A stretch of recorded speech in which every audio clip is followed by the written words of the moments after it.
sure, I've had the, long weekend here and there, but I haven't actually had what you would normally consider a holiday. So I thought, we've had a very, very difficult, from a planet-wide, last 3 months.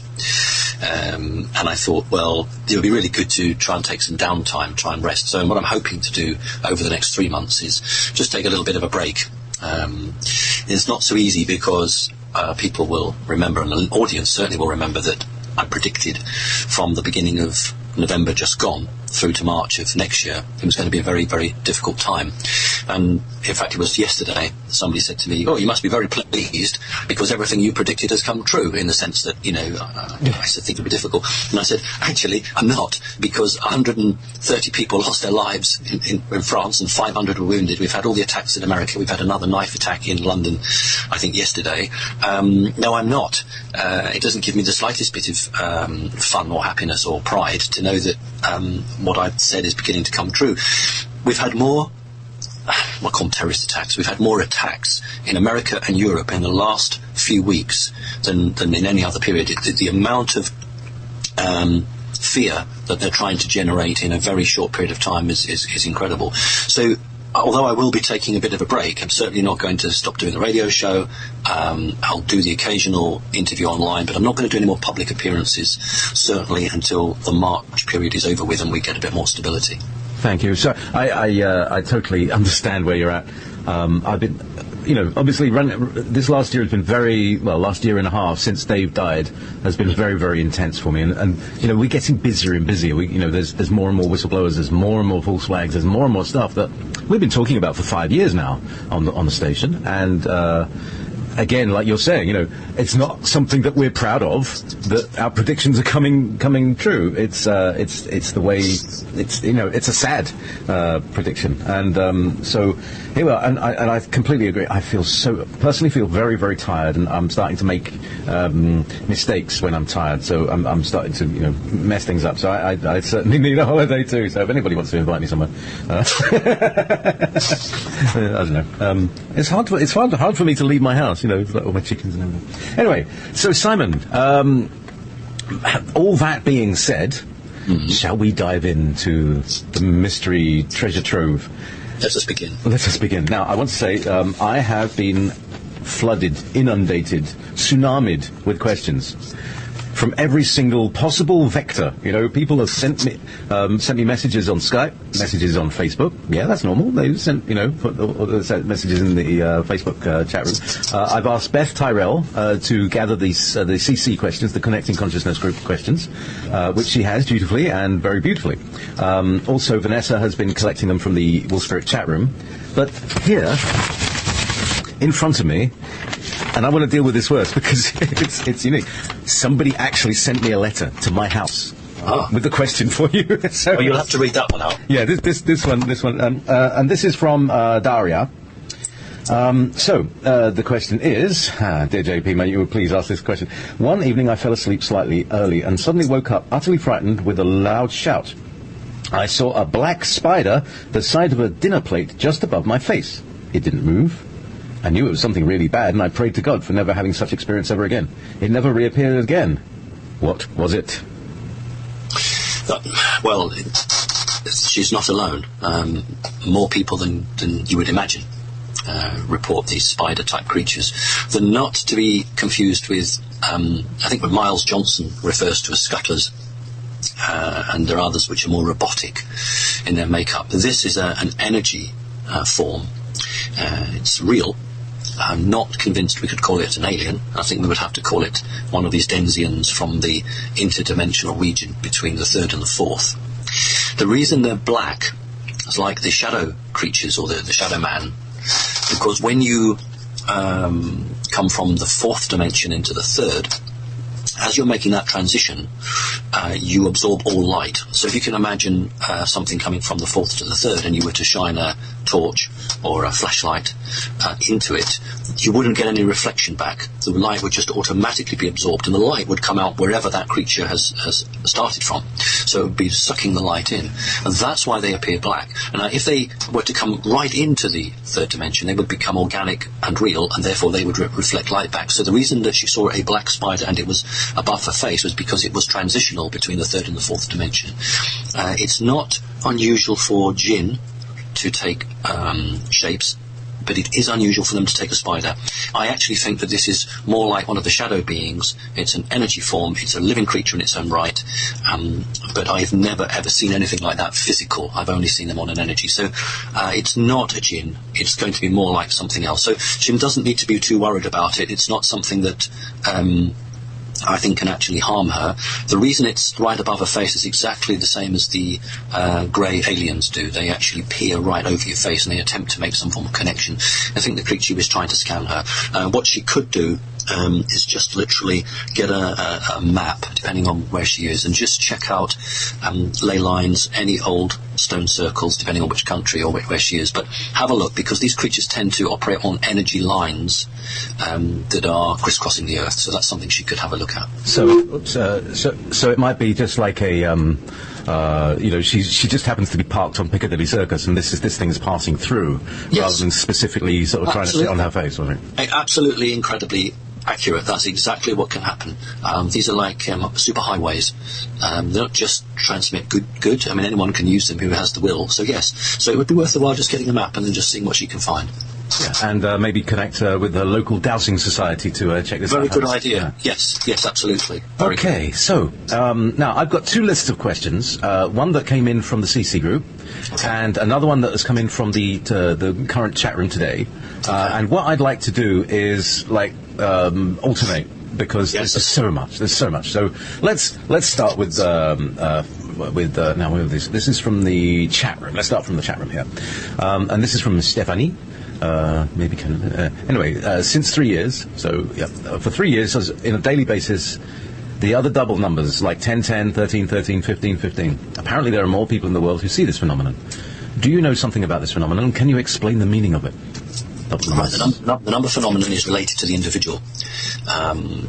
So people will see numbers, but they'll see numbers that are related to their birth, or the particular zodiac, or the way that the stars were on their birth. These are numbers that relate to them. Now, this is when the numbers are divine source orientated.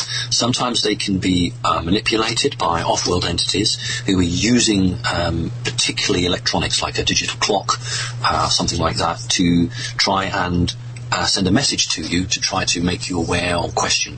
The more sinister aspect is when elite human groups try to use it as a trigger mechanism. So somebody who's had mind control, they might begin to see certain numbers in what appear to be random in the sense of the way they see them, but they're not random because they are repeating the same sort of numbers. And that's more concerning, because that means that's manipulation in an attempt to trigger somebody. But, many people I know have said to me, there it is, 1333 again, or 1666. That's actually nothing to be concerned about. That's literally an individual who is very connected to the environment, the source, and is making a connection with numbers. You could even say that you are creating those numbers yourself. So all I would say is that providing it's not negative, go with it, act on it. Literally you are going to get on a train, or you're going to get an aeroplane, and you get these series of numbers. You might really wish to consider whether you want to take that flight or get on that train, because these are messages to you, and it's how you interpret them. That's right. And if a psychic convention cancels its booking, don't take the same plane. Yes, I got that cartoon. Yeah, it's great. It's brilliant. And that person's listening, thank you very much. It was great. So, from CC member Alex Donnelly, the fourth dimension. Simon has commented on a question like this before, that fourth density beings will become visible to humanity when it perceives in this frequency range. What about the landscape of the 3D Earth? The land features, mountains, trees, hills. Is the third dimension the basis of the fourth, like a skeleton in the human body, for example? That's a very interesting question. Is it us that is in the third dimension and the trees are always in all dimension? I mean, what's the deal with that? Imagine two drawings or two pictures, and then you superimpose one picture on top of another, but you are painted in one picture with your environment. Best way to think about it on cellulose, or a celluloid rather, where you can superimpose one onto another. So your reality stays the same, but you are aware of someone else. Now their reality stays the same, but suddenly you are able to perceive them and they can perceive you. At the moment, this is only happening to people who are at that position, at that development of their life, and even then it's only fleetingly. There are people who perhaps for 15, 20 minutes a week are beginning to see this, and it's quite freaky for people because you're having to educate your brain. One minute you may be sort of dealing with something quite physical, and the next minute you appear to be looking out onto a hillside, but you actually getting these very unusual elements. So as we move through the fourth dimension, or also as the fourth dimension is impinging into our reality, so more and more people will see these, but your reality will stay the same, but it won't feel solid. That's the point. During these experiences, your everyday world it'll just go, in the sense that you won't feel connected, because you'll be drawn to this wonderful image. The best thing to do, and it reminds me of a Patrick McGoohan, The Prisoner episode. He was in the Wild West, and in order to get reality, what he did was he gripped a hitching post. What I'm saying is, if people are suddenly going in that, and the concerning time is if you're driving and suddenly the road ahead seems to change, like you have to do is just to grip the steering wheel or grip your leg, grip something physical to ground you back in the 3D so that you don't have an accident. So that's the best advice I can give you, specifically if you...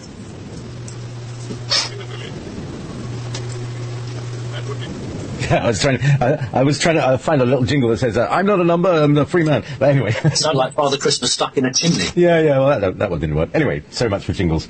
Marvellous. So yeah, I've not had anything Christmassy from you at all. No, I don't do Christmas. But that's not fair. It's not fair. I haven't even got a ho ho ho. I tried to be Father Christmas for Revolution Radio last year, and I failed miserably. I just couldn't be cheerful. It was like I was seeing all this doom and gloom around last Christmas. And oh, ho ho ho! What do you want for Christmas? How about world peace? Anyway, so hey Simon, this is and I can't Clipothic 9 or something. Hey Simon, you mentioned about a possibly coming global DNA ascension to a higher frequency while coding it as midnight point. What indicators do you believe we may say at 5 seconds to midnight? And will those who make it through the threshold still be tangible and corporeal in this third dimensional existence, or will they become astral entities? So that kind of goes on from the what happens at midnight when we become four. I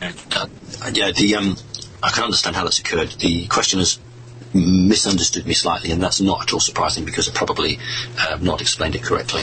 I often refer to the hands being 1 minute to midnight in definite reference to people who have elite positions and are choosing to try and hold down the human race.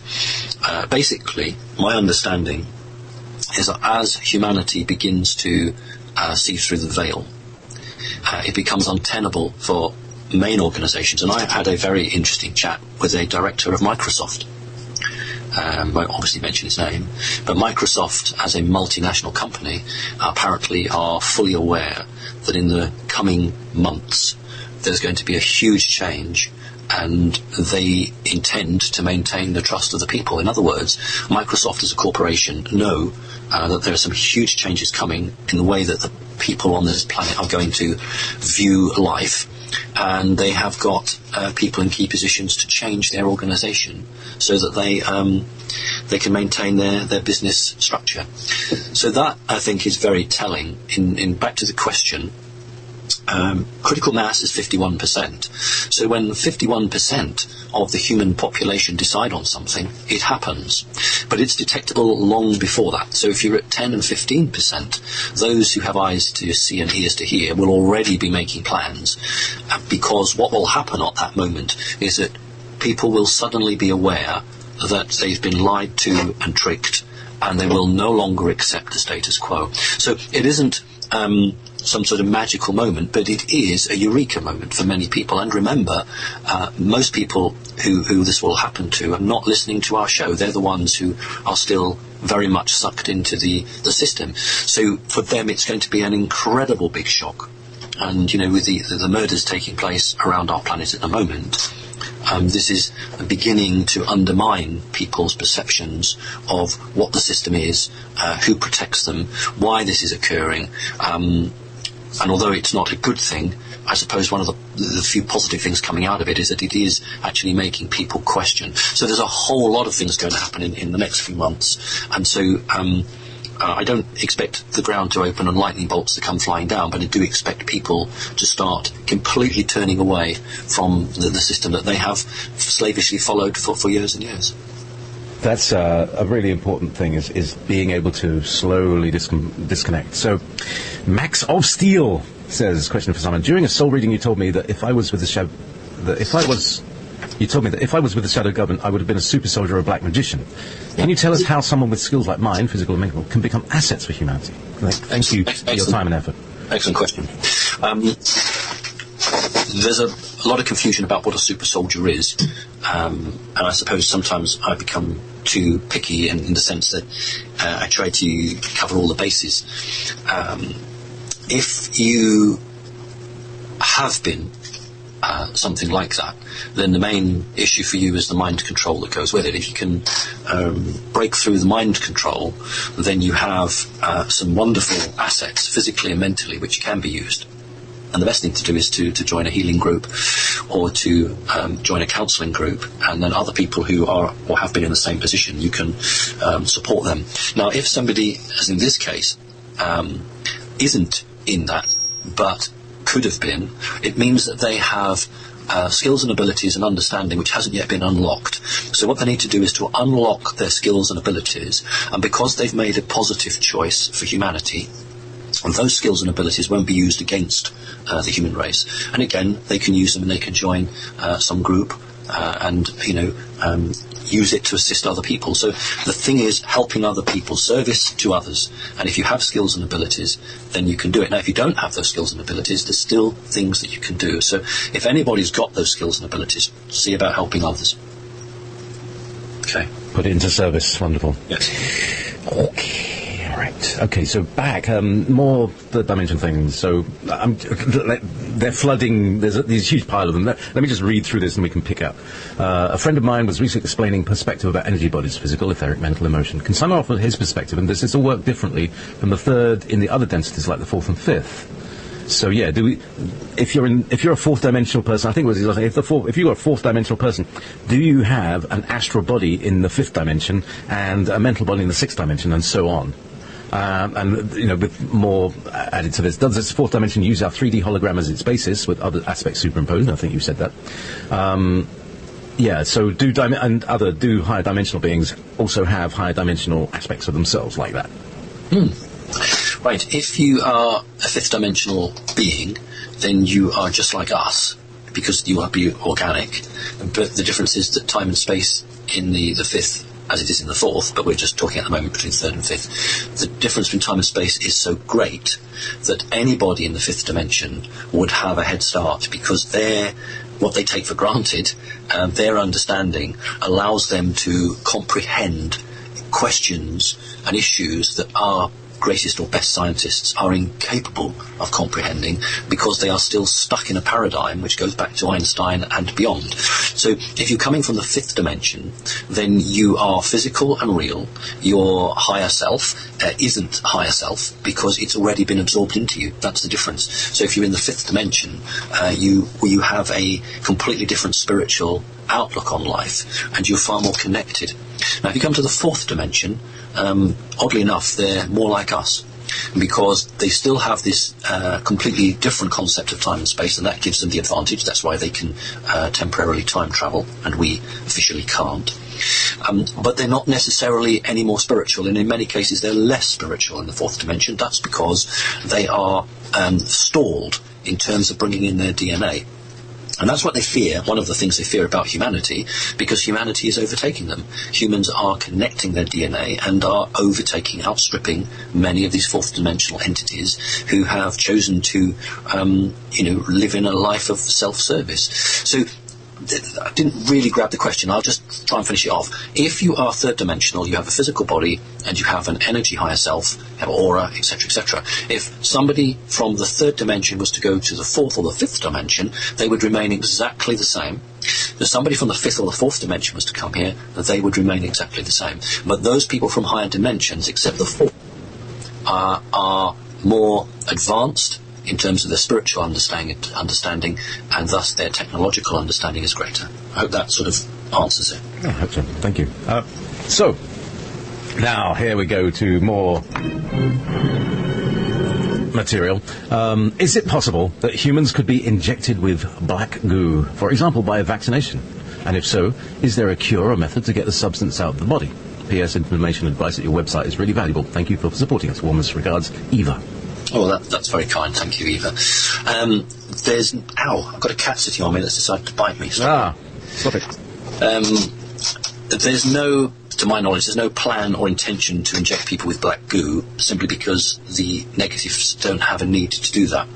The process for trapping it and containing it is so expensive and so difficult that it would not be possible to put it into a form that you could inject people with on a wide scale.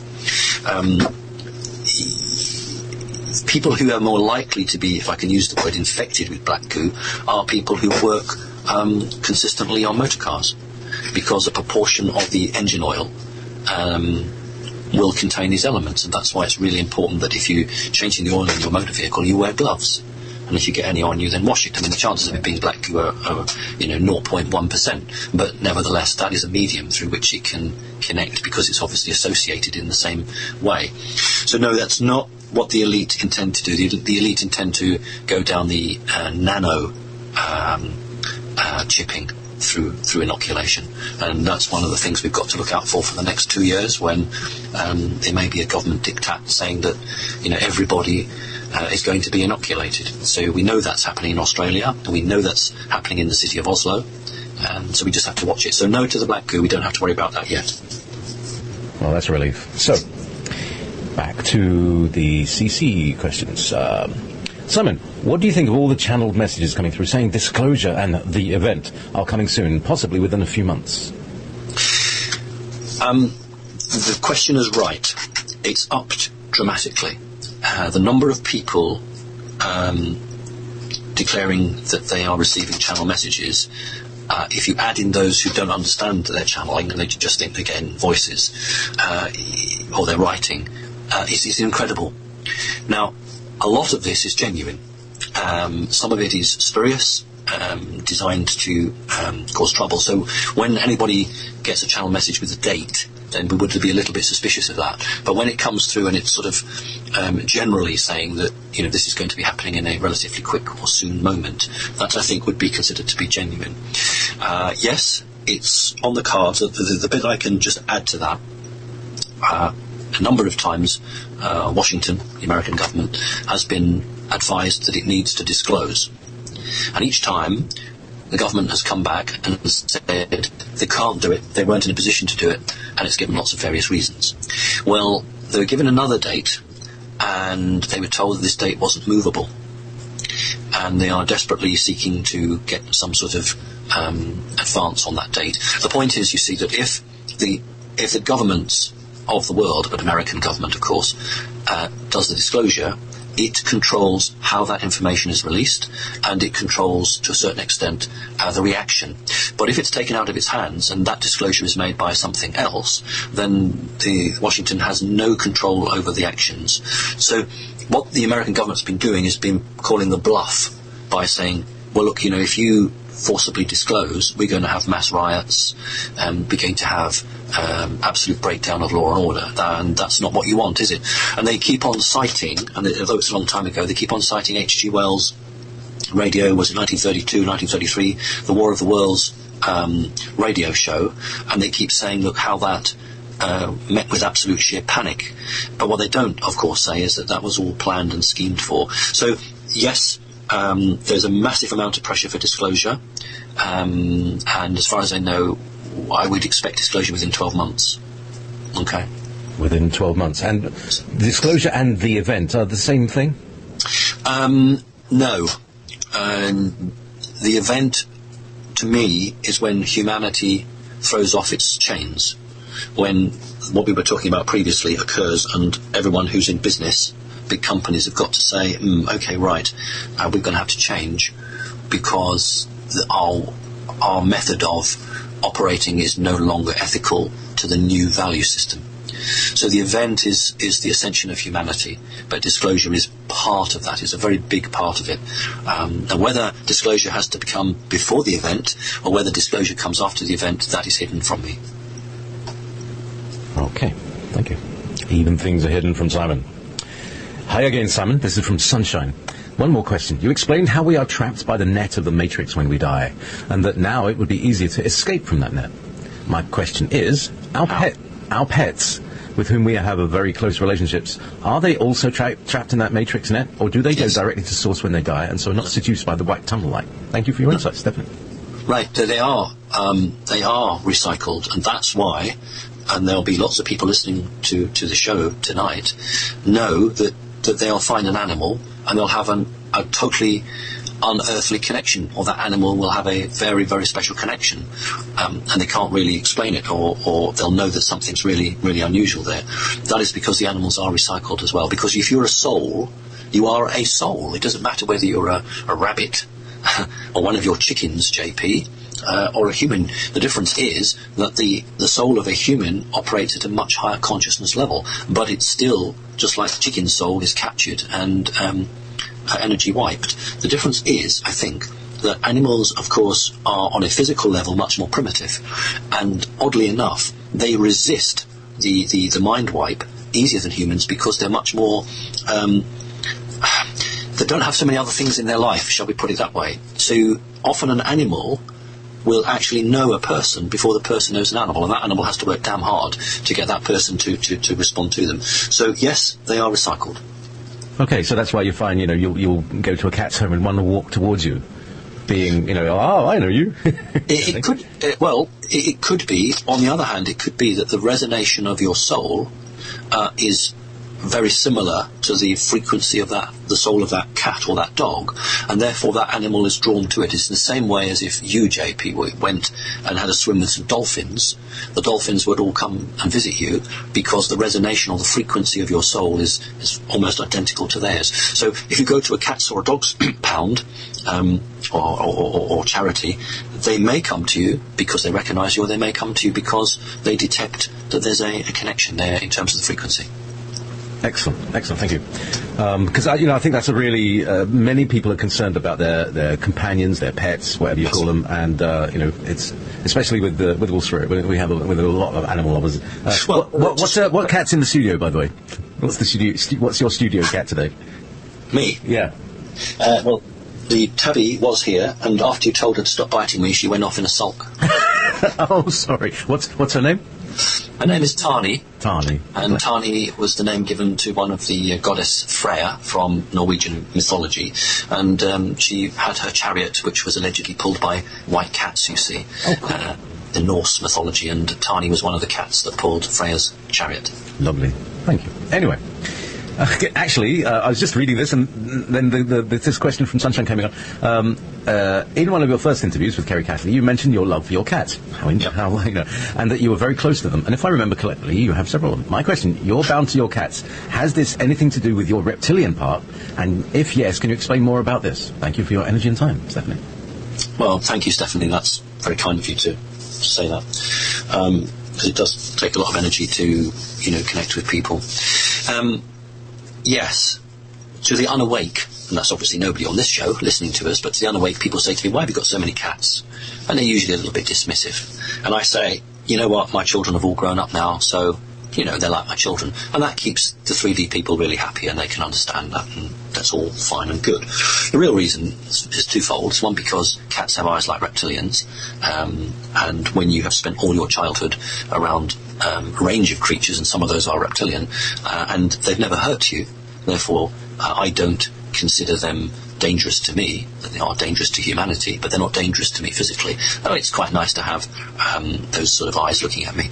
The other aspect to it is that cats do contain a great deal of reptilian energy from the days a long time ago when they were genetically altered. It was part of a testing program. If you are going to operate on humans, you don't until you've operated on other creatures, so that you get your practices and your processes about right. So that's what happens, and so cats obviously connect with the 1/3 reptilian in me, so cats are drawn to me. I rather like them. I have quite happy with dogs. I don't have a problem with dogs, but it's always in my life been with cats. That's my favourite one. So the answer is yes. It's a frequency thing.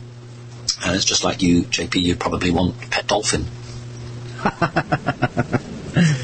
It's interesting, actually. The first time I came to Scotland, just when we moved up here, and I walked out on the beach, and it was a particularly low tide, and it was really, really low, and I walked right out onto a sandbar, and there I was greeted by a pod of dolphins, and they were just playing around saying hi. So that was like my welcome to Scotland. I haven't seen them since, but that was then. Oh, that's beautiful. So, here's another question from Shake Up. Dear Simon, how would you describe an Earth human given that we as a species carry so many genetic information and biology from many other alien beings? Can we truly call ourselves human now? Aren't we more accurately a hybridized shadow of our former selves? No, not too unlike the human, reptilian, alien hybrids that exist today. Yes, good question. It is a good question. There's a difference between the physical body, which we could say is hybridized or not, and the energy soul. So we have to immediately understand there are two separate things here. The physical body can contain a whole range of non-Earth human genetics, but they will be energy genetics. These will be changes made to the body so that it could maintain the type of soul that it's taking, or it has at the moment. An Earth human, this is the point. I never get cross, but I just sometimes get somewhat frustrated because people use the term human inaccurately. You can be human on this planet but not be an Earth human, and that's why this is a good question. So an Earth human, in my book, is a energy soul that is created by divine source, and it decides that it wants to come straight to planet Earth and incarnate into a baby, be born, and go through life, and that would be fine, except currently this is a prison planet, and if you arrive here straight from source with no other experience of this planet, it means you have no framework within which to double check or compare. So when your politician or your tax inspector or your police officer or what have you says you can't do this, you say, oh yeah, okay, I'll do what I'm told because you're more important than I am. But if you were created by a divine source and you went to another dimension and then you came here, you have a framework from which you can compare, and you can say, no, actually, that's not right, or you're lying to me, that's not good. So Earth humans aren't stupid, they're naive. Those people who have come from somewhere else are the ones predominantly who are waking up, and they're the ones who are questioning. So you could be a Palladian-souled person in a human body. That's an Earth human body, but it's a Palladian soul. So you are not an Earth human, because your soul has come from the fifth dimension. So I would expect somebody like that to be very much awake. But if you are somebody who has never questioned and really enjoys their job, and good luck to you if you do, but and you say it's a terrible world, but what can I do about it? And I must go to the supermarket, and I must do this, and I must remember to buy this, and I must do that, and oh, that's a nice thing, I've just seen that advert on television. Oh, I must go and get one of those. That's probably an Earth human. And they're the ones that need to be really, and I don't mean it rudely, they need to be shocked, because they're going to need a big, big, big explosion or a big kick up the backside before they will actually say, hang on a minute, what's going on here? And these are the people who argue with us, who say, no, that's not true, 9/11 was genuine and all the other things are genuine. Of course we went to the moon in 1969. But if I go back to the earlier point, they have no prior framework, and their belief is that nobody in power would deliberately lie to them. That's the naivety of it. We elected these people, of course they're going to be good. Why would they lie to us? Their job there is to help the people, and, they're doing their best. That isn't stupidity, that's naivety. So I hope that answers the question. Yeah, there's a very large difference between stupidity and naivety. Thank you. So that's that. All right. Oh, my God. Well, Simon, any of these questions? No, I'm not going to ask. I'm not going to read through all these questions. Right, okay. They're not flat Earth questions. No, but actually this is an interesting one. All right. Okay, I'll read some, because they are good. Are the benevolent races aware of the reptilian energy web that surrounds the Earth? Reptilian. Do they plan on doing anything to shut it down so that we can be free souls when we die? What are the chances that in the following years the energy will be taken down? And are there any other planets that have energy webs like our planets? Right. The energy web that was placed around the planet is almost unique because it was designated as a prison planet. The reptilian race has a hand in the operation of that net, but it's not the sole controlling organiser of it. There are holes appearing in the net now. I think we may have talked about this last session, I can't remember, but there are definitely holes appearing. I think the reptilians are just as much trapped as we are, hence that's why they would really enjoy a portal, because then they can get out without having to worry about the energy web. The web is energised predominantly from Saturn, and the repeating station, that's the technical term, or booster station might be a more easily understood word, on the far side of the moon, dark side of the moon, that is temporarily out of action.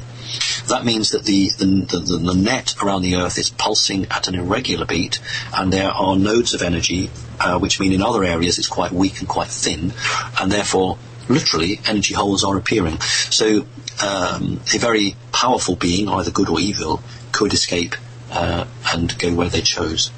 So it's still operational. The reason it hasn't been taken down is because two things. The exact location of where this is coming from isn't known, and the other point is that this is this damned business about free will. Again and again and again the argument has been used. Allegedly we're a planet of 5, 6, 7, 8 billion people, and yet we are ruled by a tiny percentage, and the argument used is, well, the mass of people want us to do this to them. And I know that sounds absolutely ludicrous, but the argument is, if these people, the mass, the 8 billion people, I beg your pardon, didn't want us to do it, wouldn't be able to do it. So they must want us to do it, because they've let us do it. Now, actually, when you are a very highly evolved person, so 5th, 6th, 7th dimension, there's years and years of argument there. You can't just say, well, that's nonsense, but actually this argument has been going on for thousands of years. When do you draw the line? When do the mass of people actually agree to something, and when do they not? And at the moment, humanity is beginning to say, no, we don't want this. So I think it's becoming clear that humans are changing from the last sort of few hundred years anyway. So back to when you die and you meet your loved ones. This is the corollary. And the loved ones apparently say, "Oh, come and enter the light. Come with us." And it's a trap. Is that a trap?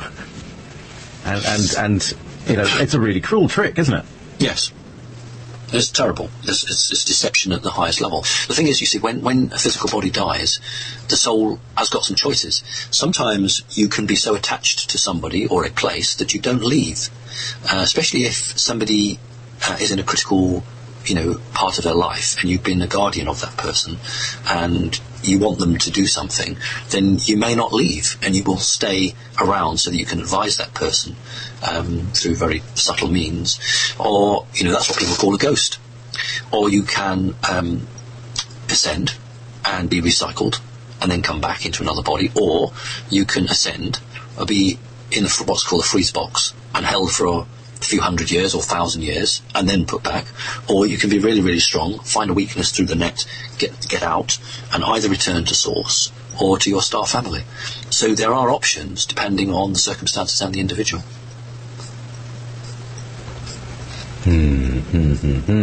Okay, back to the CC questions. And this is a question. Hang on, let me just check. People are asking millions of questions, and it was slightly different.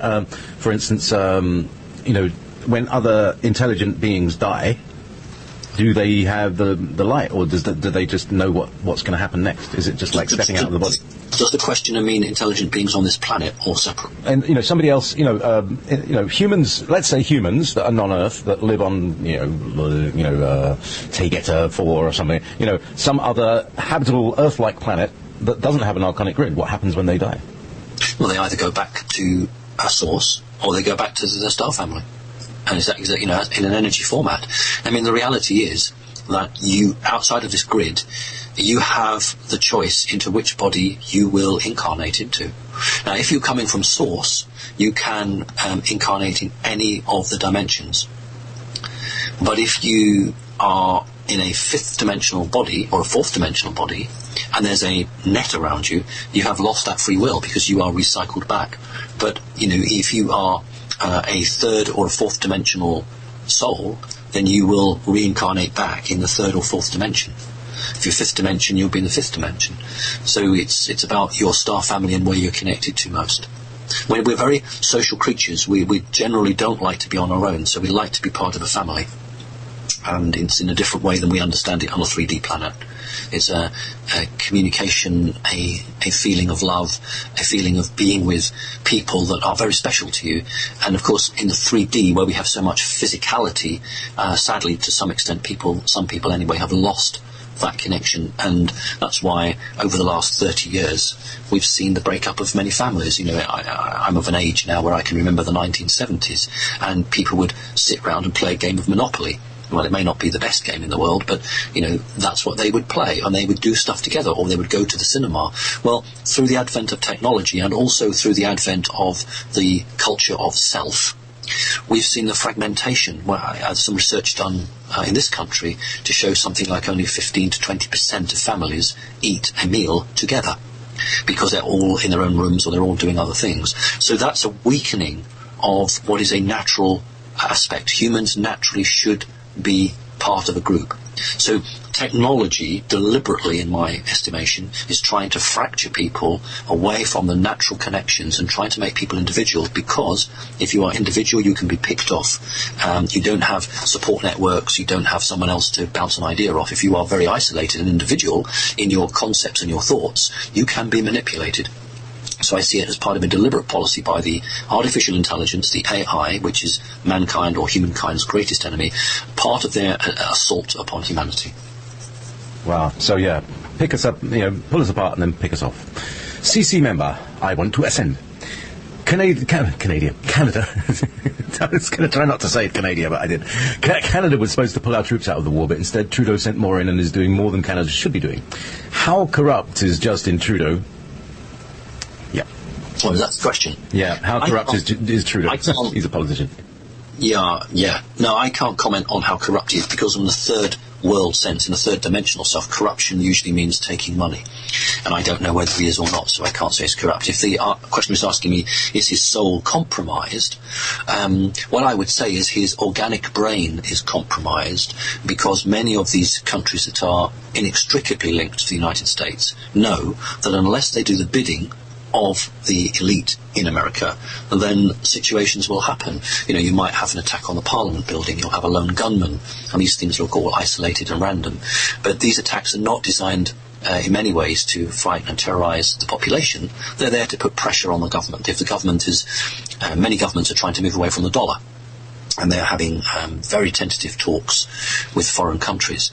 And of course the United States doesn't like that. So it's easy perhaps on one hand for a country like Canada to send extra troops, because that keeps the Americans happy on one side, but quietly, I'm using the term deliberately because I know Canada has lots of beavers that build dams, so they're beavering away at the back door, trying to make friends outside of America. So it's a big tightrope game going on right across the world, as publicly countries are falling in line with America, but privately they are seeking to get out as quickly as possible. So I would say that's a very cheap and easy from a politician's position to send more troops. Wow. Okay. From there to this. Is it possible for anyone to learn channeling so we can communicate with our star families, or do we have to have a certain quality? And there's a kind of linked question, which I think is linked anyway, is that are there any at-home tests to see what DNA strands we're drawing down or more connected with than others? Well, it'd be lovely if there was a litmus test and they could tear off a piece of paper and, tap it on you and see what colour it went and say, oh yes, I'm this. How do you tell? Right, well, I'll finish with this one and then I'll come back with that. You can't do that simply because you're trying to use a 3D method to divine something that is not of this three-dimensional world.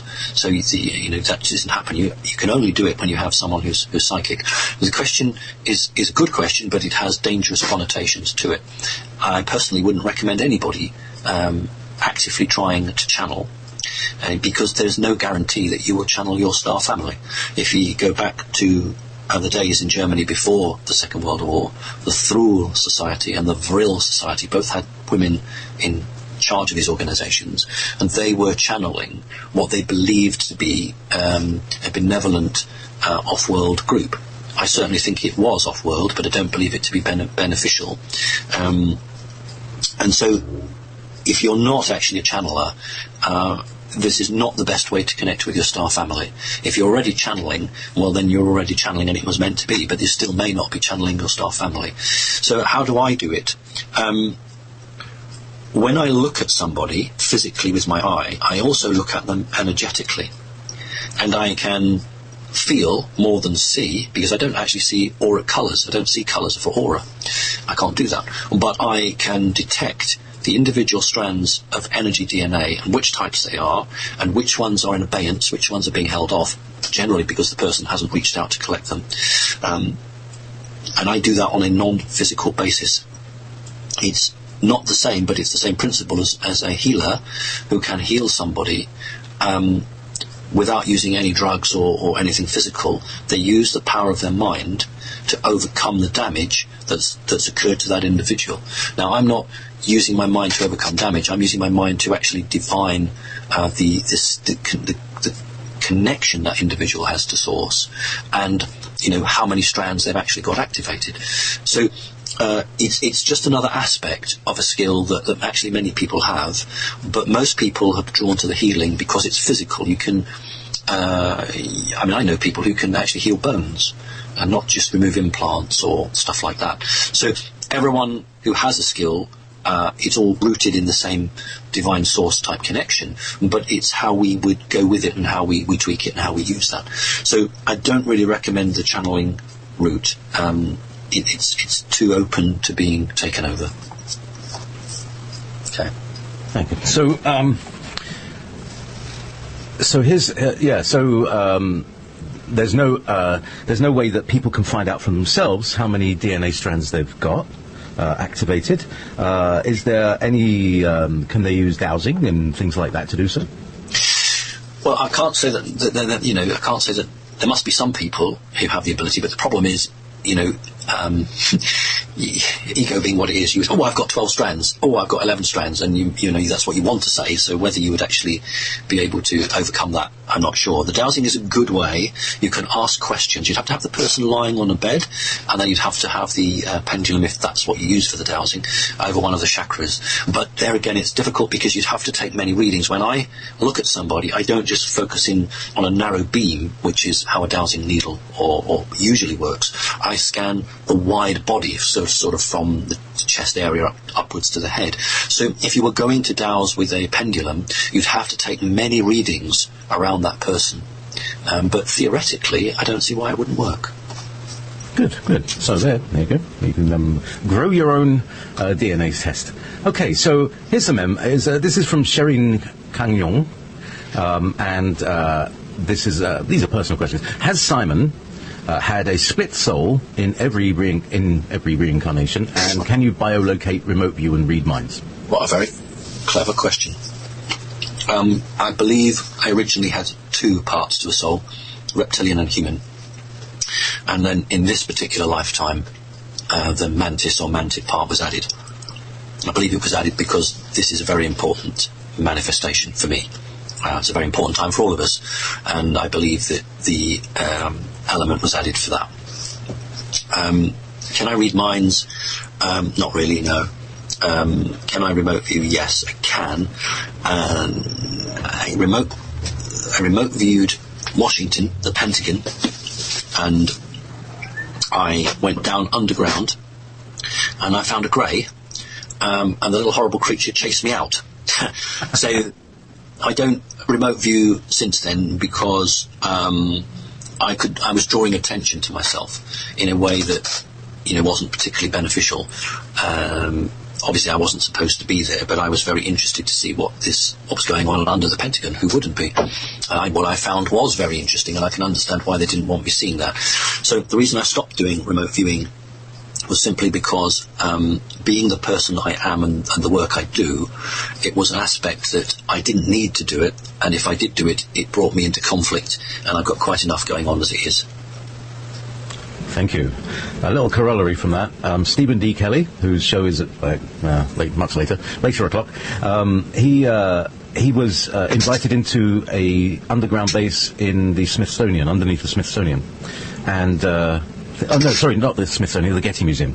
And he said that there was a room that he was told had a bunch of remote viewers who were psychically protecting the base. And I imagine that's something that goes back all the way to the Nazis and their stuff when they discovered this kind of thing. Well, that's a very interesting topic, because even people who are researchers of our subjects don't seem to get a handle on what's going on. There are still people out there who think that the CERN Hadron Collider is just what the official bodies say it is, and I did my talk in Newcastle a couple of weeks back to really try to explain to people that it isn't just what they say it is. That was protected by remote viewers. The Hadron Collider had remote viewers protecting it, not externally but internally. All sensitive portals or sensitive artifacts, and the reason either the Smithsonian Institute would have done, like the Getty Museum, any of those have remote viewers because they hold sacred objects which are themselves not in the third dimension. So, for instance, let's push the boat out here. In Scotland, there's a place called Rosslyn Chapel, and Rosslyn Chapel has remote viewers guarding it 24/7 because it has objects hidden out of phase. And so, wherever you have sacred objects or documents, and you know that the other side is going to try and read those documents or try to steal the objects, you don't put burglar alarms and laser beams, because that doesn't stop a human or another consciousness coming in. You have to block it with another consciousness, and that's what these people do, and they are employed in groups. And this is we're nearly up to Christmas, and you stand on a high street in Great Britain and you see people busily with their what we call in Britain carrier bags, but I think what the Americans call carry-alls, and they go from one shop to the next, and they're really focused, and some people's got a shopping list but most people haven't. And you think, do you know what, if you could actually look and see that there are organisations, and not just government, they are corporations who are employing people who sit round in a circle, and their job is to project their mind to either go look at things or to hover around things. These people would be shocked. They just don't accept that that is the case. And that's why governments wish to keep this secret, because as long as the vast majority of the public don't have any concept of their capabilities, they'll never rock the boat. If you were to say to people, and they could be convinced that they had the ability to create energy over matter, the whole world would change. And this is what we mean by the event, people actually understanding it. So I'm not at all surprised that remote viewers are there. It's generally because there's something hidden out of reality. Okay. That's very interesting. We'll have to expand on that another time. So, let's see. It would be wonderful from Sohani Gonzalez to have some solutions to the various New World Order plans. Are there solutions we can all be given to help us? Whether it's protective technology or ways to detox the nanobits from our system. And, by the way, talking of nano, have you come across Daniel D. McBoylan? The name's... He's the guy who's been talking about CERN and whether it's burning itself out or not, and whether it's travelling backwards and forwards in time and all sorts of things. A very interesting fellow. I had him on the other week. Oh, I might miss that. By the way, we're coming up to the top there. We'll pass it. I'm going to play a song by one of the members of CC, which is by Doug Auld, it's a rather beautiful song. I'm not going to have Sean. She's very busy this afternoon, Sean Unfused. Well, she'll be coming back in February, I think. Until that time, enjoy Doug's tune, which is called The Open Prayer.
And welcome back to Connecting Consciousness with Simon Parkes. And I am JP, your host. We are inundated, flooded, tsunamied with questions from all sorts of angles. So let's go back to the CC group. And here we go. Right, now here's a very good question. This is Andromedan Kai. I have a very dear friend who is a reptilian hybrid with a higher human soul. She is bloodline and has had Anunnaki incarnations. Her internal struggles are obvious, and I empathically pick up on these. I've heard you call these people brave. What do you mean exactly?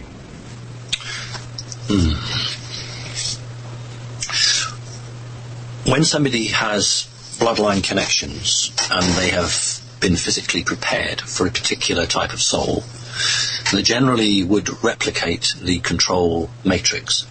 But when somebody makes a choice for good and overcomes the programming, I don't mean mind control programming, I mean, hundreds of thousands of years of a particular mindset through the soul's memory, when that person makes a choice for good, then they're very brave, because what they've done is they've turned their back on some aspects of the culture of the main part, the main element of their star family. Because if you are reptilian and yet you make a choice for good, it means that you have decided that the values and way of life of your star family are not very beneficial for humanity, and therefore you want no part of it. But you can't turn your back on all of the culture, but you can just turn it back on the negative part. So that's a very brave soul, a very brave person. So that's what I mean by that. Great, thank you. My guide said something of that sort of ilk. All right, so here's another. Here's another. What they call a chestnut. You mentioned earlier in another talk that twin souls or soulmates. Is there a distinction as well? That's another. Can find each other. Are there countermeasures to stop this? And if so, whom is interfering? I've not had that question before. Soulmates, twin flames. It's very true. Absolutely true. Don't doubt that at all. Can you distinguish between them? There does seem to be a distinction between someone who's a twin flame and someone who's a soulmate. Right. initially I thought, personally, I mean, you're right, initially I thought it was just an Americanism as opposed to a Britishism. But the reality is that if you're a soulmate, then you are somebody who has a consistent, ongoing, close relationship with an individual whenever you incarnate into different physical bodies. If you're a twin flame, it is possible that you are coming from the same energy source. So in other words, if you can think of an energy soul that is spliced or divided and creates two elements, one is male generally and one is female, although they might not be in the same gender bodies. So a twin flame could mean one individual who is split into two different parts, whereas a soulmate very clearly is somebody who is superbly connected to someone else and has been through many different incarnations. Wow, that's a very interesting dichotomy. And of dichotomy, do souls only bifurcate? Do they collect into threes, fours, and have like multiple twin, triple flames? Not to my knowledge, simply because the energies of the world are male and female of the universe. So there are two sorts of energy like that. Whenever you have when a woman has physical twins or quads or triplets, whatever, sometimes those twins contain the same soul that's been divided. And that's very, very interesting. And that's usually someone who's very psychic can pick up on that. And that's why the negative forces, the evil people, are very interested in twins, children and babies, because of this divine energy that resides within them. So I think it's quite clear that a soulmate is a soulmate, but a twin flame can be a soul that's been split either by source, because that would normally where I would expect the soul to be split at source, but I don't rule out the possibility that someone else could be doing it. Now, the final part of the question, yes, there are two sides to every argument. One side would be attempting perhaps to put people together. That could be source. Source is saying that, these two always get together. They won't actually be happy on their own unless they're together. So divine source wants those two to be together. But you may have a negative force. It doesn't have to be alien. It could be an elite human force who really don't want these two people to work together or be together because they are really strong when they're together. You imagine if you had a scientist and a very spiritual person, and they got together. Well, the scientist would begin to change his or her science and would expand. And so that scientist might well leave the 3D pattern, the 3D world, and begin to look into aspects that would have been long lost. But if you were to keep that other element away from them, they would just carry on doing the normal 3D run of the science. So when two people work together, they can actually be really, really powerful, either for good or for ill. So there's a big operation like a chess game going on, trying to keep people together or split them up. Right, and the last corollary for that, do we actually have to have a twin flame, or can we just happily have normal relationships? Is it possible to just have a normal relationship these days without having to be a twin flame or a soulmate or this or that? Because there's so much around this, and, I don't know. I know. Look, let's just put it this way. Let's not go too far back. Let's go 400 AD, Roman Empire. And let's say that you are going to the marketplace, and then you meet a really nice guy. Let's be a guy. I'm always saying meet a really nice woman. Let's meet a really nice guy. And the woman really likes the guy, because we're going to use these two people as if they're straight. And they get into a relationship, and they die. Physical body dies. But they are so connected that they want to find that other person. And let's say they both reincarnate in Italy. So, they find each other again. And each time they find each other, the magnetism, the strength grows and grows until that individual, and it's usually the female. The male usually incarnates on the planet first, not exclusively, but normally does, and he acts like a lighthouse and sends out his frequency, and the female then finds that frequency. Now, it's really difficult if the guy is travelling about all over the place, lives 5 years in Australia and then 5 years in Britain, because it throws the pattern. But what happens time and time again is that in the soulmate situation, one partner finds the other. Where it's very, very difficult is when one person remembers who that other one is and the other one has no memory. How do you go up to someone and say, listen, we've been together 5 or 6 times, do you remember in ancient Rome? And they look at you as if you're absolutely round the twist. So it only works when both parties have enough memory to be able to convince themselves. They'll know they're connected. They'll know and they feel really close to this person. But until you get a personal bit of memory that connects you with that individual at some past history, then it can't work. In terms of, can you have a decent relationship without that? Of course you can. Of course you can. But if you have a very strong memory, you will always think, this isn't the right person. You know, I know there is somebody out there for me, and I haven't found them yet. This person isn't right. So that's where it's really heartbreaking. And if that person never finds the other soulmate, then they don't ever have a fulfilling relationship. But yes, it's perfectly okay to find other relationships if you don't have a soul family, a soulmate, I beg your pardon. But that's a really good question. Thank you. Thank you, and thank you for answering and clarifying a lot of that, because it abounds so much, and it feels like there are many people who are just like, well, I'm waiting for my twin flame, and then I can get going. And, you know, that sort of thing. Anyhow, Simon, this is from Brad Boyer. And this is really relevant, and my commiserations to all my friends who are listening who have lost near and dear ones recently. So, Simon, both my mother and now yesterday my father died this year. And I've had many friends, close and distant, losing loved ones. Is there any reason so many are passing so quickly and unexpectedly? And is there anything we can do to help the more vulnerable transition through the changes the world seems to be going through, so they are still either with us or their passings are easier for them? Dolores Cannon, if she were here physically, would be able to answer that question very well, actually. Many people are leaving at this time because they've done what they needed to do. The Earth is moving into a very different energetical signature. And we're seeing that in the physical 3D world playing out almost every day on the television or the radio, the newspapers. But many people now are saying, it's moved into the next phase, and I am not here to play a role in this phase. I was here for the last 50, 60, 70, 80, 90 years, and I played my part. And I am leaving so that others can come in who have a different energy frequency, and they are going to move, hopefully, fingers crossed, with the Earth as we make the changes. So he's right, there are many people, and I should do a Freedom of Information Act, actually, because I think that more people are passing across the planet now than almost in any time in our history, other than, obviously, wars and pestilence. But in peacetime, I think a lot of people are going because they've done their time, they've served it, they've done what they needed to do. It's time for the next group to come in. So it's a good question. Oh, wow. I mean, that, in a way, that's a really comforting thing. It's not like there's a terrible tragedy going. It's like, okay, shift's over. Let's bring the new fresh ones in, because they'll have a little more spirit, you know.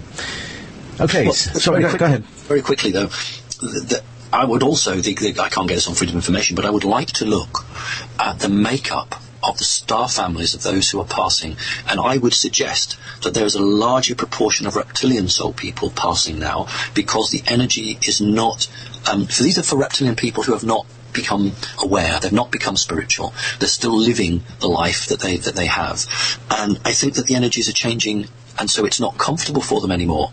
They're not at peace. They're continually angry or annoyed. And I think they're the ones that are quite happy to go.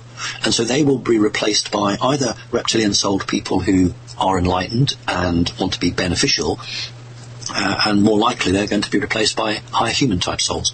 So I just wanted to add that. Yeah, great. I mean, this is important clarity here.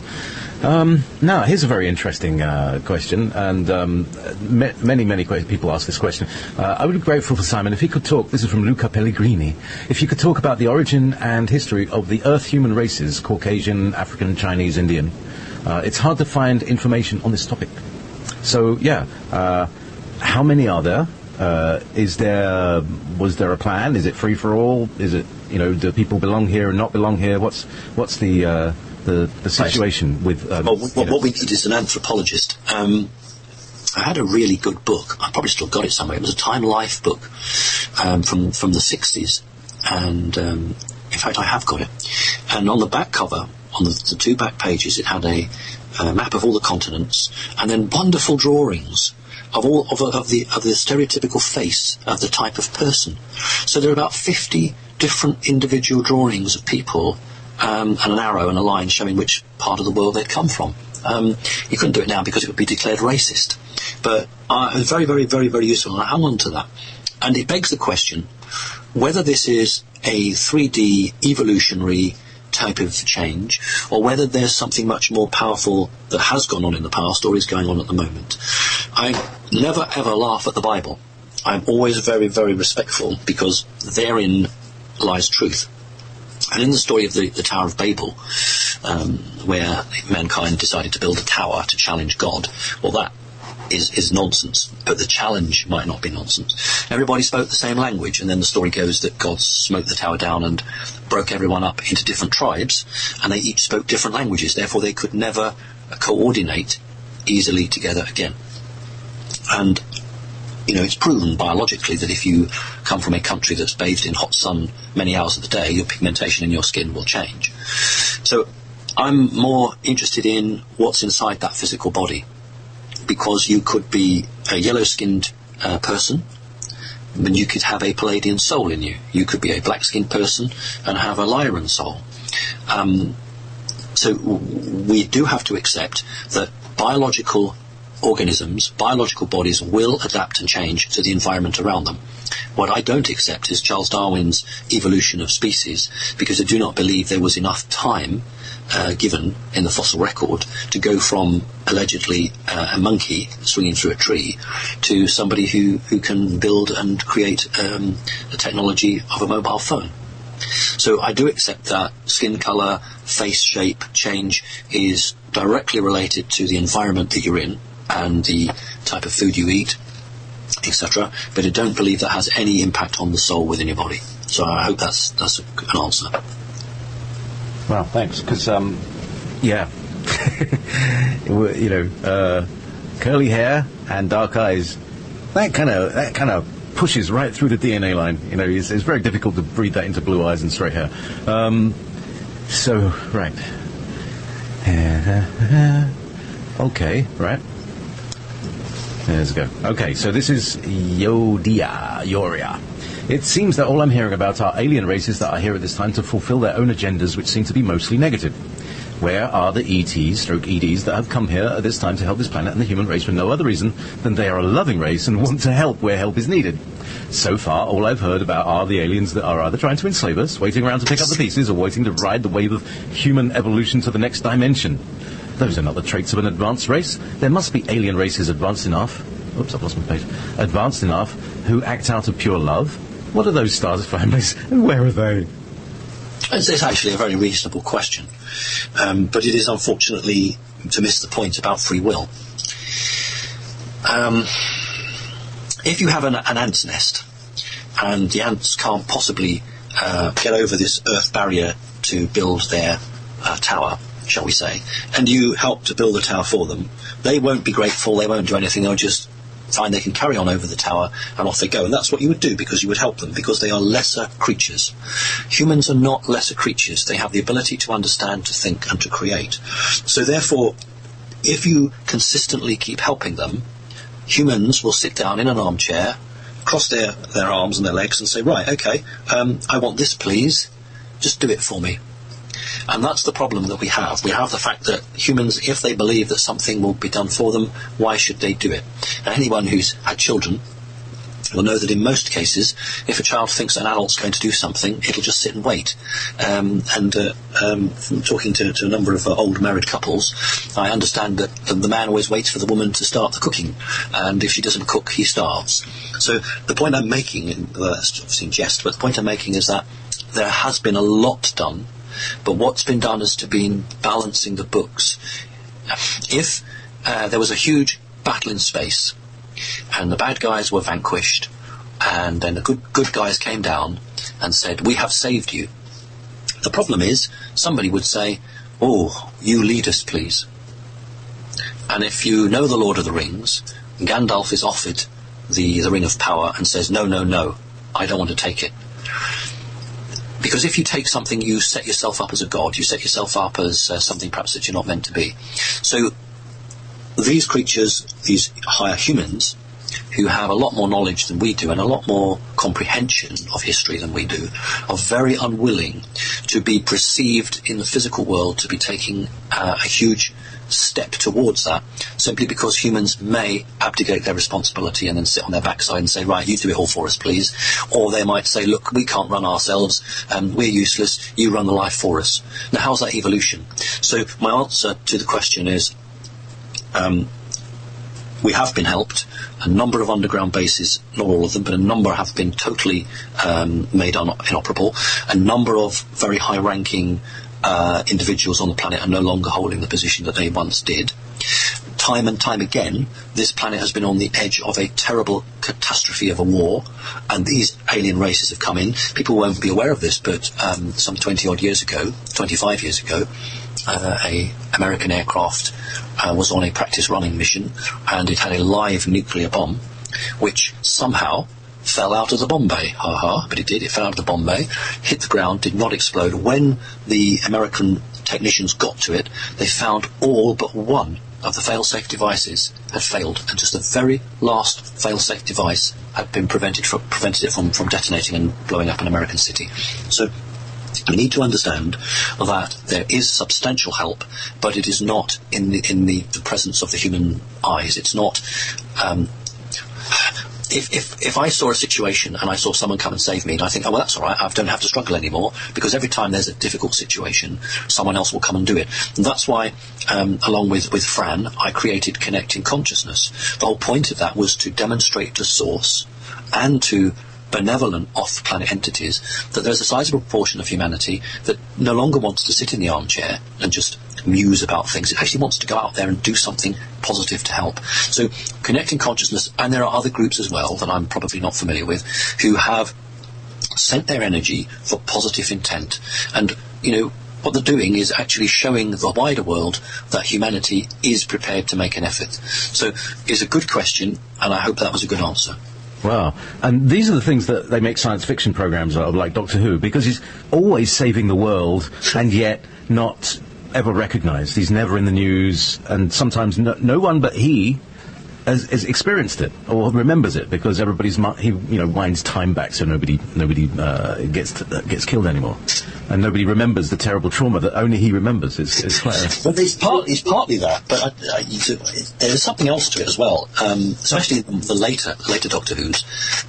You see lots and lots of spaceships above the centre of London or New York, and big battles happening, and the people don't remember it, and in many cases it's because they don't want to remember it. They want their old, familiar, nice, safe life. And I have always said it, if you put a flying saucer above a major city for 3 days, there would be total panic and pandemonium. Take the flying saucer away and everybody would go back to the supermarket. In other words, that's gone now, we'll get back to the life. Because that's not the event. That's not spiritual challenge and spiritual change. That isn't something that makes someone look deep within themselves to say, how do I need to change? What is the world around me? What is this fundamental difference between good and evil? And that can only happen when an individual is forced to look into themselves, to recognise the good and the bad, and to let go of the bad and to make the change. So it's not going to be from a very physical way. Change has got to come, as you said, slowly, because people need not to be lost. We don't want to lose people. We want them to grow and to develop like an acorn grows into a tree. I'm sorry, I'm waffling on, JP. Let's have the next question. Actually, I just wanted a quick, what you're talking about, to me, is like, when you charge up your mobile phone, it takes several hours. Yeah, it does. If you had, and this is called internal resistance, and the battery has internal resistance, but if you had another form of technology, which was like what we call a capacitor, then it would charge instantly from a flash, a lightning bolt. And see, just like that. And if you're clear, then you're more like a capacitor. But as we've been entrenched in the 3D brainwashing, conditioning, traumatic world, we have more internal resistance, and so it takes us a longer while to charge up fully. How about that for an analogy? Fantastic. It must be good, because a thunderbolt came down and nearly hit me. Holy God. Really? No, I just... Anyway, now this is from Bono, who's talking about, who's asking questions about your readings. So you better make, I think there's an announcement, because, there are people who are, it's backing up a bit, I think. But he's booked a reading and hasn't got a follow-up. Hasn't got a what? A follow-up. And he, confirmation. So he had a reading booked and it got missed? Yes. Yeah, I've had real problems with messages going missing, particularly on Skype. Sort of not coming through, and then something coming through in a group and then being totally missed. If that's not happened, then please can they just don't send it to the website, because we've had to lock that down. But if they can just send a written message on Skype, and I'm checking regularly twice a day now, every morning and every afternoon, and I'll pick it up that way. Okay, thanks, Simon. Because I have to say, and again, I want to say to people, there is only one way to get questions to this program, and it's 1-2 hour session a month, and it's through the chat room that exists on Wolf Spirit Radio. We have thousands of other shows all the rest of the month. So please don't send questions for Simon or Alex Collier to my emails or my Skype, or send me letters. Well, the letters are nice. Thank you. It's nice. But basically, we got too many questions. Just ask. Come here and ask them. And this is for the people who are listening on YouTube as well. If you ask a question on YouTube, it will never even be seen. It won't even be answered. I'm just far too busy for that. So, okay. Meanwhile, hang on. Let's have a quick meanwhile. No, I can't do a quick meanwhile. No more Christmas Eve Pringles. No, not even this. All I've got is. That's my only meanwhile. The Batman one. Here's another one. And this is from Delia. Hello, dear Simon. Is there a link between the bloodlines and the blood types, rhesus positive and negative? Or can you describe where the rhesus negative comes from? Or, if you're what's the deal? Does it make people special, or is it just completely like a random slice that enlightened people are rhesus negative as well as positive? You know what I mean? Right. No, it doesn't make anybody special. What makes people special is when they stop to help someone across the road, or they assist a disabled person, or if there's a very old person and the weather's really bad and they go around and buy them some food and milk and make sure they're okay. That's what makes people special. So the bloodline is a physical thing. It's created by a reptilian mindset that basically said that we want to put what we consider to be special souls into special bodies. And I've used the quote many times before. Jesus said that you don't put new wine into old wine sacks. In other words, you don't put the soul of somebody who was Tutankhamun into a physical body of a blue eye, fair-haired, etc. So they are linked. And once you understand that, then you begin to understand how the elite recruit people, and when you're looking at organisations that start to look up towards the top of those organisations, you begin to see similarities. So the physical body usually matches the soul. When it doesn't, you've got problems, because one tries to reject the other. I can't think really what else to say. I mean, the rhesus negative, we talked about the rhesus monkey. It's the rhesus monkey and the rhesus blood. The person could go on Google and have a look at that. There might be some interesting research there for you. But ultimately, green eyes mean bloodline. Blue eyes mean higher human. And then you've got all the mixtures in between, sort of greys and grey blues and all the other colours. So rhesus negative is a indicator. I can't say it's genuine, it's an indicator that somebody may have other traits. If you were to, and I haven't got the official, only anecdotal, but the number of people who claim abductions or visits by off-world entities, a very large proportion of them have rhesus negative blood. So whether it's true or not, the fact is that the elite believe it. So, if you are a female with certain eye colouring, certain hair colouring, then you are more likely to obtain a job in an elite organisation. If you're Marilyn Monroe, then you are more likely to get a job in the entertainment industry. And that's because this value system runs through the command and control of the corporations and the multinationals just as much as it does through magical groups. Okay. Wow. Excellent answer. Thank you, Simon. Being a blue-eyed, positive, rhesus positive, is very welcoming to know. Actually, that they wouldn't want me anyway, so that's great.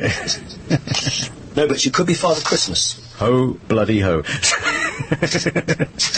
This is from ZC member Georgia. Actually, my beard is not. It's kind of long and pointy at the moment. It's not kind of big and round like Santa. Yeah. And it's my hair's still dark. I know. It's like anyway. This is from Georgina. Come on, Simon. What are your suggested meditation techniques and tips? Meditation tips and techniques for those with reptilian souls. Very good question. Hurrah! Yes. Well done. Yes, thank you. Right, it's very, very difficult it's not impossible, but it's incredibly difficult for people with a sizable amount of reptilian to meditate. And that, people might be shaking their heads and thinking, why? But it just is. It's really difficult. So what you've got to do, you've got to connect the source, you've got to connect to the planet, and you've got to find a way that is not the traditional meditation, but nevertheless brings you stillness of your soul. Now that may not mean physical stillness. If you look at the way that the accepted way of meditating, that doesn't necessarily work. So what I often say to people is, find something that interests you, and that's not the shopping channel or what have you, but find something that's to do with nature, the earth, and get out and do that and use that. So someone, say for instance, let's pick a really difficult one. Someone takes an interest in fungi, toadstools and mushrooms. So go out into the world and look and try and commune with the earth and the planet, because this is energy that you're wanting to connect with. Reptilian energy generally is quite aggressive, and that's not what you want to connect with. So it's trying to find something that doesn't play to that, but reinforces the loving aspect, the connecting aspect, the part of a group aspect. And if you can go out away from your home, then that is your form of mental relaxation. I'm not saying that's the answer to it. I'm saying that's the first step.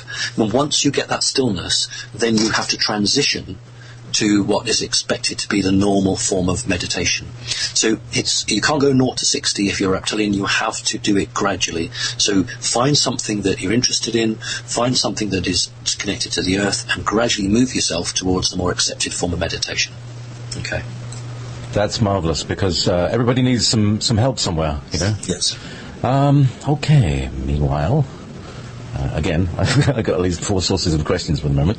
Okay, here we go. Oh, this is a good one, and we're coming towards the end of the show, so we'll be back in a month after a very intense month. So this is from Delia again. Can you tell more about the Kilroti or Ketkari? You said they are originally from Orion. They have a hierarchy, a queen or something. Is it like the pyramid system like we have here on Earth?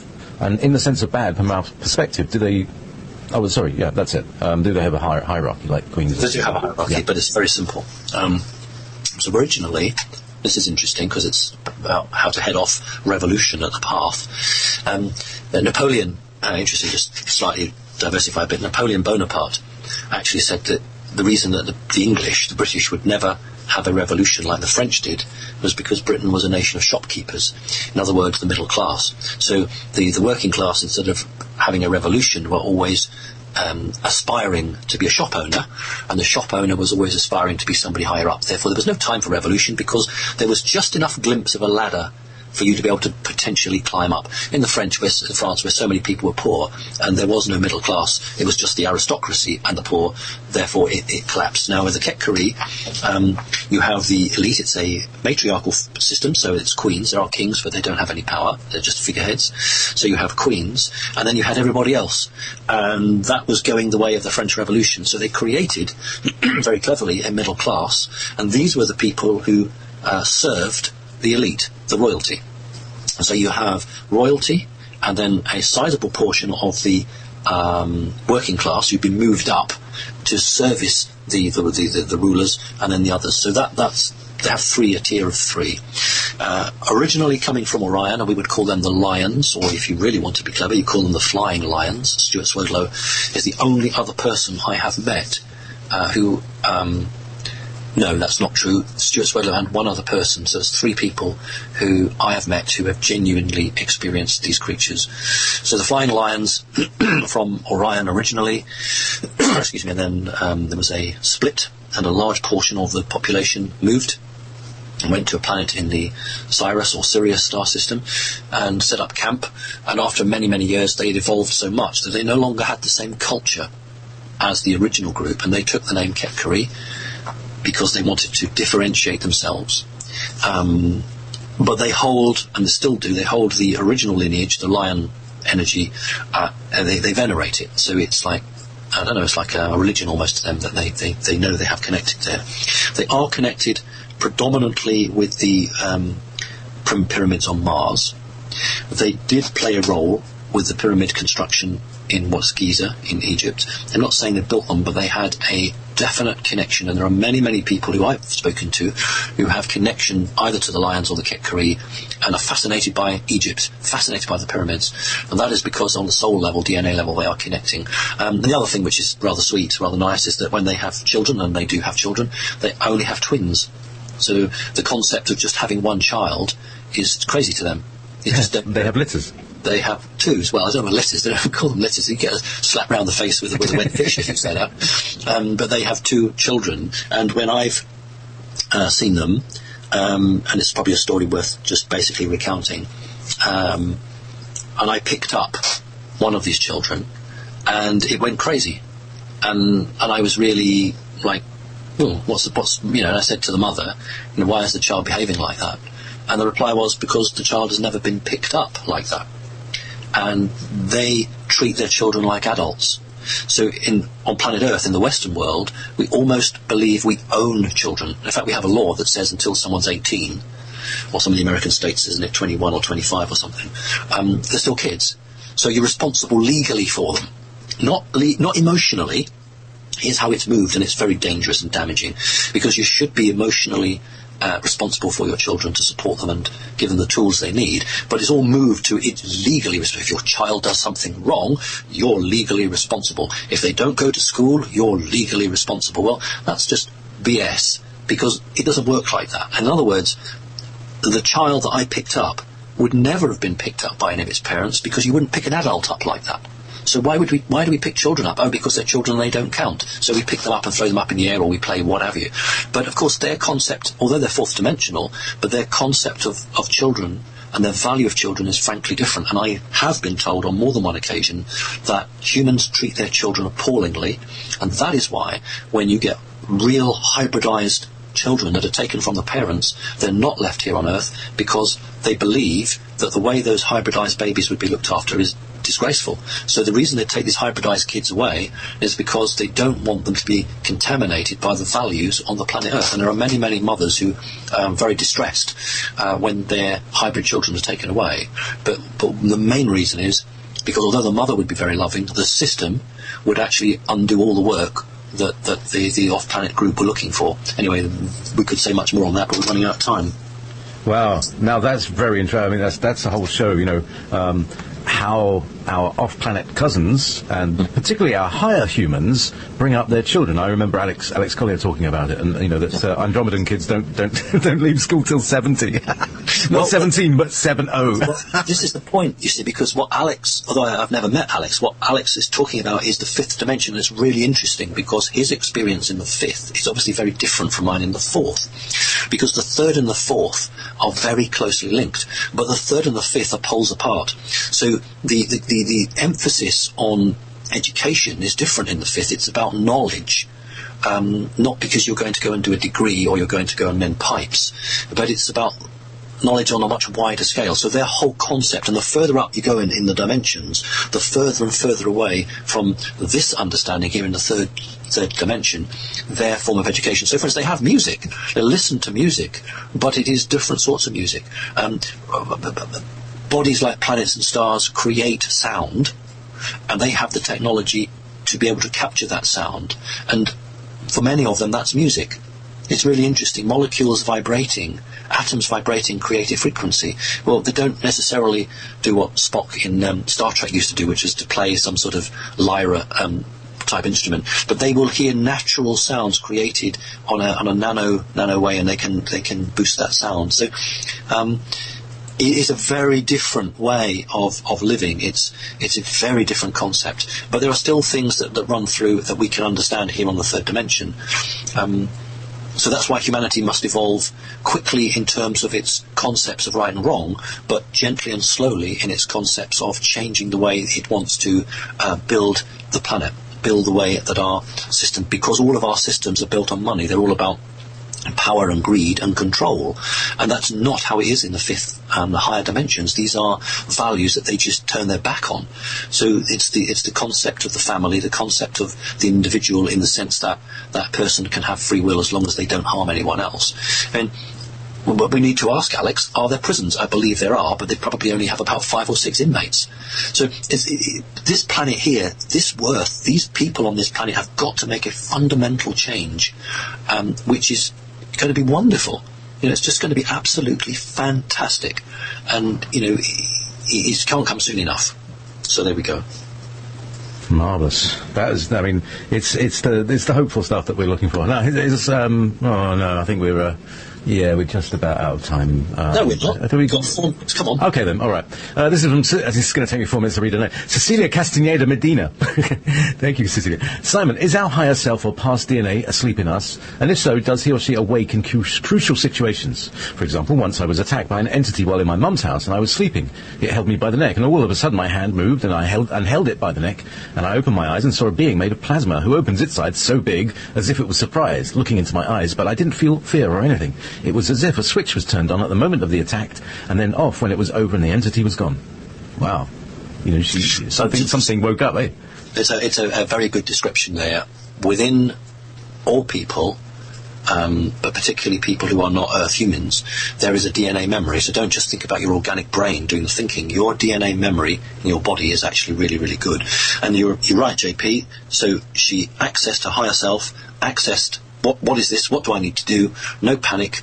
And she just held her ground, held her strength, held her truth, and the creature thought, oops, I can't overwrought this one, I can't frighten this one, it's not going to go away screaming, I need to go. And this is the point, when you're faced with these creatures, don't panic, don't get cross, don't get scared, just stand there and say, you have no place here, just go. And that's what they can't handle, because the natural reaction is to get your adrenaline going, all the chemicals in your body and all the stuff that they don't have generally.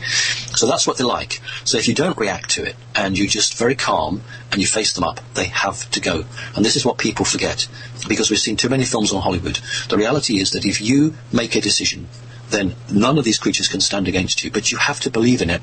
The old adage, we've got 1 minute left, JP, the old adage of Dracula, and the priest or the father stands there shaking with a crucifix back Dracula, and Dracula makes some of those demonic laughs and then kills the priest. It wasn't the cross or the crucifix that ever held Dracula back. The reality was, it's the belief and strength of the person that Dracula was facing. If the person believes truthfully in their values and is unshakable, then there isn't anything that can stand against you. You don't need a cross or a crucifix. You don't need that. You just need to believe in your truth and to be honest and strong and not to get all emotional. And these creatures can't harm you. So that's what you need to do. On that note, thank you very much, Simon Parkes, for another amazing journey into your world. This has been Connecting Consciousness. We're going to be we have a show afterwards that discusses the things that you've been talking about, just letting you know, held by Nancy and Walt, and maybe we may if you maybe want to sort of continue asking questions from the chat room and joining in the discussion. Maybe we just keep this going all evening. Thank you so much, Simon. Have a great Christmas. I'm not going to say holiday. I just want to say to everyone, have a great holiday. Yeah. Wherever you are, have a great time. And really and truly, JP, you do need to put on a red coat and a cotton wool beard. We need to see you doing that. Rudolph, come over here. Get me out of here. God bless. Bye-bye.